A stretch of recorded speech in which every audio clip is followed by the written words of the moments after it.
So this is chicken Normandy. To begin with, we don't chop them up actually, we just take the skin off about 6 onions, throw them into some water with some butter and a little bit of sugar, 2 tablespoons, and then put a lid on that and basically boil that away, okay?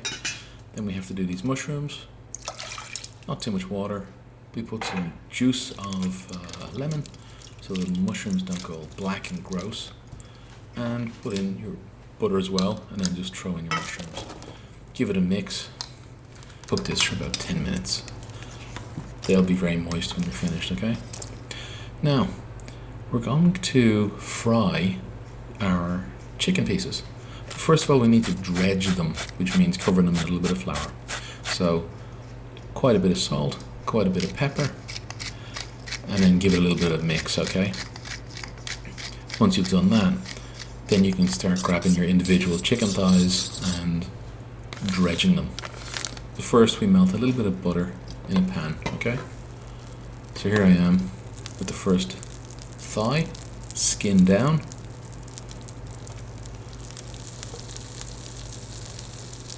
And then that's all of them loaded up, okay? Now on a pretty high heat, get some brown in here, okay? The whole Maillard reaction. This browning part is very important. Ignore anybody who tells you blonde is okay. It's not. Now we've got some juices left over in the pan, so I've thrown in a chopped onion, I've thrown in smoky bacon, celery stick that I chopped up. Now just give it a good mix, alright? We're deglazing, I suppose. Thrown in a little bit of carrot, finely chopped. You don't want big chunks. And this is thyme. You should use fresh thyme, but I'm too lazy and I forgot to buy it.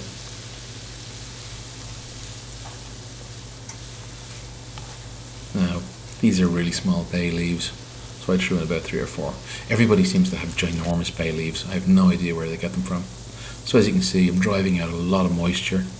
That's why the camera is all misty. Get a lot of heat in here, okay? I want to reduce this down. This is the fancy Calvados apple brandy / cognac. Throw in a good glug. 3 cloves. Try and find those at the end of the cooking and get them out because they're horrible in the mouth. Now, I had trouble finding anything other than that cider. And then I just threw in some chunks. These are very important. So last 1 or 2. I'll throw in your chicken stock. About 250, 300, it doesn't really matter.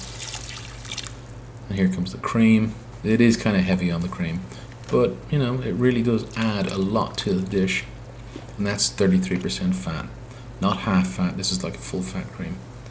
Now bring it to a boil. Start to reduce it down a bit. Now, let's get the caramelized apple working in our favor. That noise in the background is my computer's fan. It sounds like an airplane that's going to take off. So I cut them, the apple parallel, so that they'd sit and we get a nice brown on both sides. I left the skin on as well. I think it's more rustic. So there's the chicken in the oven after 25 minutes. And now we've got some heat into the butter and sugar mixture. And our apple is starting to look very nice. Now be careful with the apple because it will go quite dark very quickly. Lots of sugar in apples, you know. They look nice and they really do add something to the dish. Not just smoke.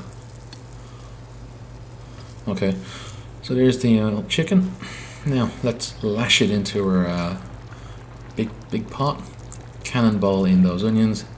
Not usually this messy, but it's it's been 20 years since I had a chicken Normandy, so maybe I'm a bit excited or a bit overwhelmed, I'm not sure. Now throw in those beautifully prepared button mushrooms or Parisienne champignon. And this is what we end up with. Now I'd recommend you get yourself a baguette and enjoy.